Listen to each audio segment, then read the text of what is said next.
Huge leveling changes in the War Within pre-patch. Yeah, so big leveling changes. Looks like we're gonna see some maybe squishing of the leveling process. Who knows? Remix did that.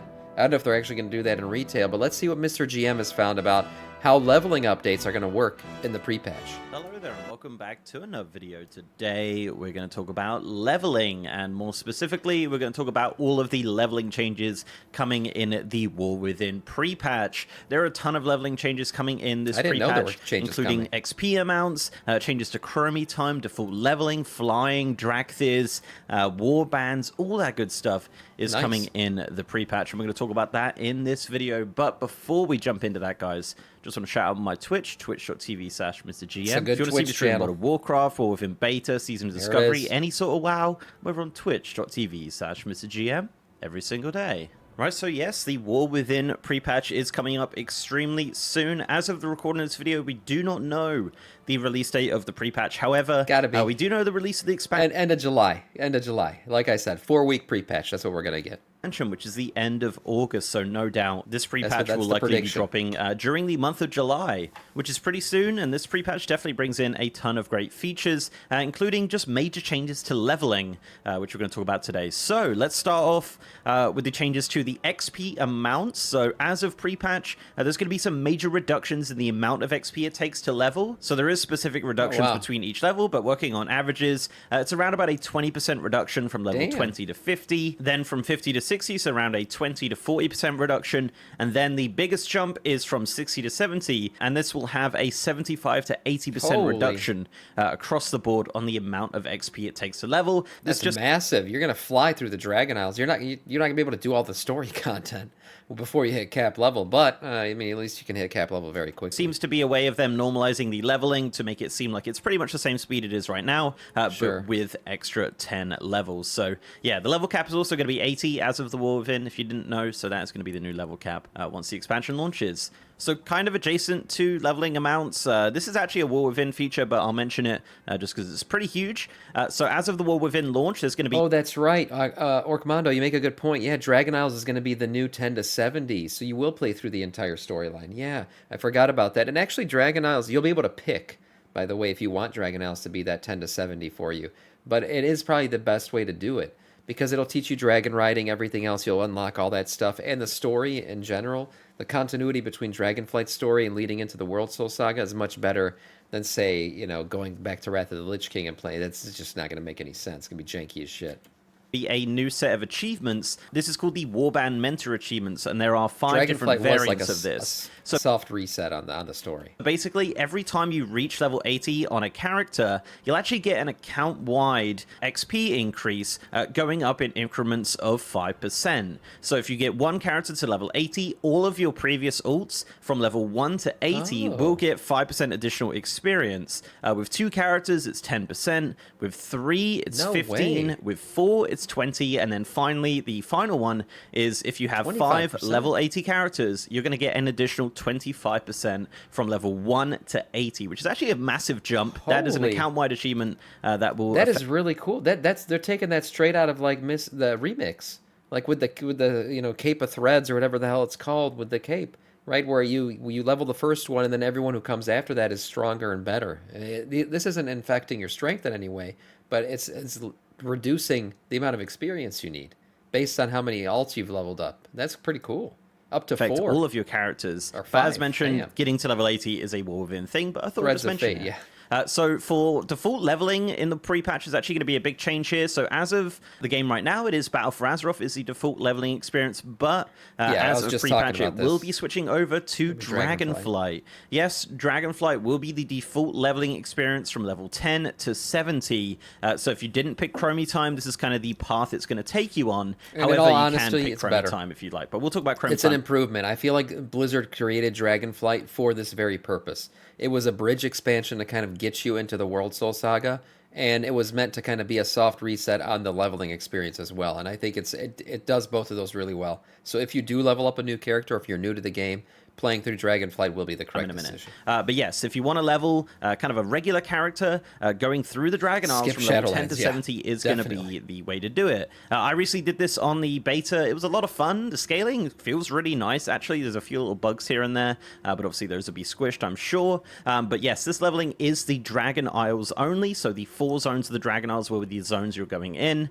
This will feature adventure mode, so you will be able to jump into like the zone that you'd like to level in. The Dream Surge event is not active, so you won't be getting the XP increase from that, so don't expect that. But you can just level through world quests, side quests, main story quests, if you like to. You could also do follower dungeons from level 10 to 70 as well. Follower dungeons being a new feature in the game where you kind of do a dungeon with NPCs. That will be available to level in. The XP is not great, but you can complete dungeon quests with that. Yeah, I was gonna say it's probably not a good XP grind, but you always get those quests where you got to like go kill the final boss in a dungeon.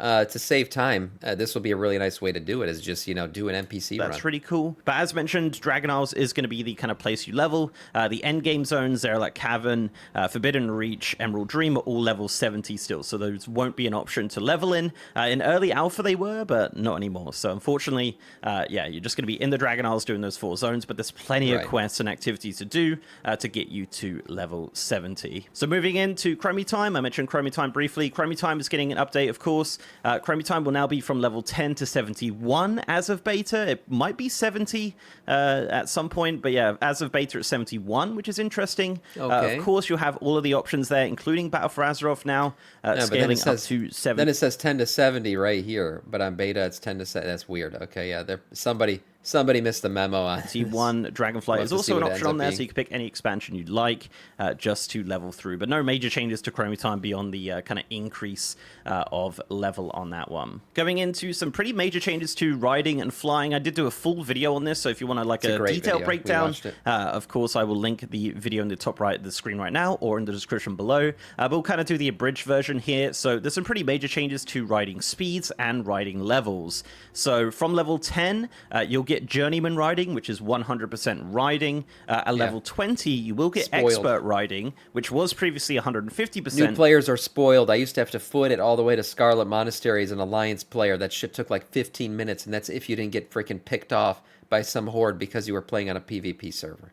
Just saying. Now at 220%. These new players, they don't know. You'll also get Sky Riding, which is current Dragon Riding at level 20 as well. This will be capped at 705% outside of the Dragon Isles, but on the Dragon Isles, it will still remain at 830%.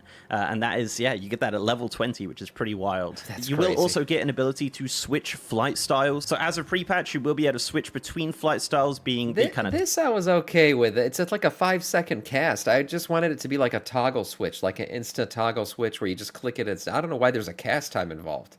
Why did they have to make it a cast? It's weird. Dynamic flight like Dragon Riding and the steady styles. Flying, which is like the TBC flying. This is currently a 5-second cast and does affect Druid Flight Form and Dracthyr Soar. So you will be able to do steady flying as a Dracthyr in the pre-patch, and you will be able to do Dragon Riding on a Druid Flight Form as well, which is really cool. So yeah, that's at level 20. And then at level 30, you get your final level of riding, and this is Master Riding. This was previously 310% at steady flying, but is now 420% at level... Oh, wait, I didn't know that. That he must have said that in the mount video and I missed it. It's regular flight is now 420. Shit. 30s. So the Master Flying, the Epic Flying, has been increased by 110% in speed, which is really cool. As for the Skyriding talent tree, or the previous Dragon Glyph system, this has been just completely streamlined. They've removed a bunch of abilities and made them passive. If you're brand new to the game, these will automatically unlock as you level. So you don't need to fly through the glyphs anymore. You will just unlock these naturally through leveling. But if you do fly through the glyphs and you collect all the glyphs from the 4 new zones, you will unlock a mount. Yes, you will get an achievement that gives you this, like, albino beetle mount. I forgot what it's called, but... so there is still a reason to do the glyphs. So that'll be already unlocked them on a previous character. The whole tree will be unlocked for you the moment you do unlock Skyriding, which is really cool. There is one choice node, though, which is just a choice whether or not you want someone to do the ride-along feature. But other than that, yeah, the whole tree is just kind of unlocked on all of your ults, which is really nice. But yeah, the glyphs are not going away though. The dragon riding glyphs, these are just going to be achievement based with different like rewards from that as well coming in the future. But yeah, skywriting tree, pretty pointless honestly, but yeah, it's going to be there if you'd like to access it. Just kind of one more note on Skyriding. As of beta, if you go to the Dragon Isles at level 10, it does automatically unlock Skyriding. As mentioned, it was level 20 if you just do it normally, but for some reason, when you go to the Dragon Isles at level 10, it unlocks it. So I don't know if that's a bug, but yeah, if you do choose to level in the Dragon Isles, you will be able to Skyride from level 10 across the Dragon Isles, which definitely helps a lot with the leveling experience. But yeah, moving on into the next thing, which is Dracthyr Evokers. So Dracthyr Evokers are getting a pretty major change in pre-patch. They will now start at level 10. Right now they start at level 58. That is a massive jump down, so they're going to be starting at level 10.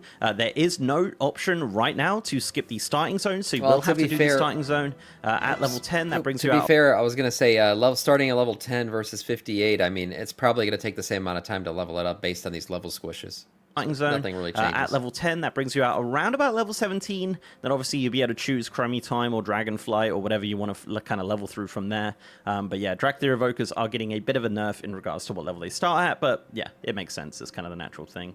Finally, as well, we're going to talk about a pretty major feature coming in the War Within pre-patch, and that is Warbands. Warbands will be active as of the pre-patch. So a couple things to note with this and kind of leveling. Reputation will be account-wide for Dragonflight and War Within factions. So if you've got like max renown on your Dragonflight. RIP diplomacy. This is the reason they took diplomacy away from the humans. It's a bunch of bullshit. Should have never taken it away. Now we got a Hearthstone buff or something. Factions, all of your future ults will have that already unlocked, which is really nice. And yeah, War Within as well. Any previous legacy reputations before Dragonflight currently are not going to be account-wide as of pre-patch, but that is something they are actively working on. You'll also have a brand new Warband bank. This is an account-wide bank. This is a great feature and going to really help with leveling. You can send Warband items, which are kind of a new type of item, which is essentially like account-bound items. You can share gold very easily through the Warband bank. You can use materials, like crafting materials through the Warband bank as well. Yeah, no more. Gone are the days of mailing gold to yourself. Which is really helpful. Put in your Warband and bank. There is also a toy which gives you access to the Warband bank from anywhere. This is obtained through a very simple quest in Tanaris, but it does have a 2-hour cooldown. But this cooldown can be reduced by getting more max level characters through an achievement. But yeah, 2-hour cooldown for kind of like accessing the bank anywhere. But the way to access your Warband bank in general is just any banker in the world. Yeah, there's actually like a quest line that you do to unlock that whole access your Warband bank anywhere. I didn't do it, but I saw it available on the beta, where you go to a gadget scan or something and unlock that shit. Also, with Warbands, flight paths will be account-wide, so any flight path you've unlocked on any other character will be also kind of already unlocked on all your ults, so that's going to help out a lot. Little side note on that, once the expansion launches and you unlock all the flight paths around Kaz Algar, your Kaz Algar flight paths will be increased by 25% speed, so... Whoa! Yeah. Well, that's a pretty big one. I was just thinking that because they increased like static flying to like 400 and something percent, that eliminates the need for like flight masters and shit. But then this one's increased by 25% if you get the achievement. That's pretty good. Nice little feature there. And finally, with Warbands exploration, so the map isn't actually explored automatically. This is not going to be a feature of Warbands. They did state that. But you can still use the scouting map items, which is great. And the best thing, obviously, with account-wide achievements is that you won't get the achievement spam anymore. So that's going to be really nice for other people around you. There is also a new exploration toy coming in the War Within pre-patch. This is called the Warband map to everywhere all at once. This is a reward from the Dynamic Duo achievement, which is to reach max level with 2 characters. Don't know if that achievement's going to get changed, because at the moment, obviously, we have it unlocked, because max level is 70. And that toy just unlocks the kind of map across the board for exploration. But yeah, if you want to go and explore the map, that will not happen automatically on your ults. So yeah, there you go, guys. That is all of the kind of leveling changes coming in the War Within pre-patch. As mentioned, when the War Within launches, we will have a new level cap of 80, 10 more levels to smash through Kaz Algar, 4 new zones. And yeah, it's a good time. I've been doing a lot of leveling with that, but as of pre-patch, there are some pretty major changes coming, and it's going to definitely speed up your leveling. One final thing to note, actually, Mop Remix will be happening during the pre-patch, it seems. So you're going to be leveling pretty fast on... As your boy predicted. Yeah.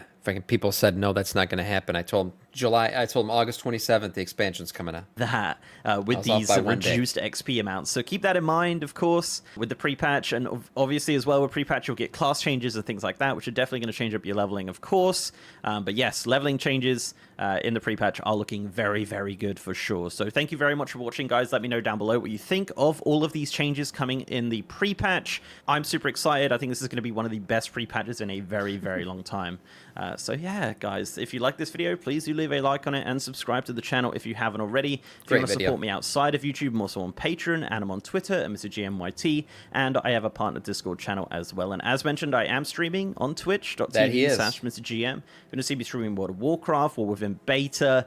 We've been diving deep into the beta. It's been a lot of fun. Launch is coming up soon as well, so we're going to be kind of increasing our beta testing, which is super fun. So guys, if you want to check me out, I'm over on twitch.tv/MrGM every single day. And with that, guys. Oh my god. Finishing out the video with a raid. Bringing in 6. Thank you, M-Pains. I appreciate that, man. Thank you, thank you. Give a shout out to M-Pains. I'll see you next time. Yes, and we'll see Mr. GM next time. Great video from Mr. GM. I did not know all these leveling changes were coming. Holy crap, this is a lot of stuff. Damn. So, that's good. A lot of good stuff here. Again, leveling through the Dragon Isles will be the optimal way to do it, so get that shit done. Without further interruption, let's celebrate and suck some dick. I would say the achievement, the 25% buff to your alts, basically for leveling up 5 alts, that was pretty big. That was a huge one. I did not know that was happening, but great video from Mr. GM.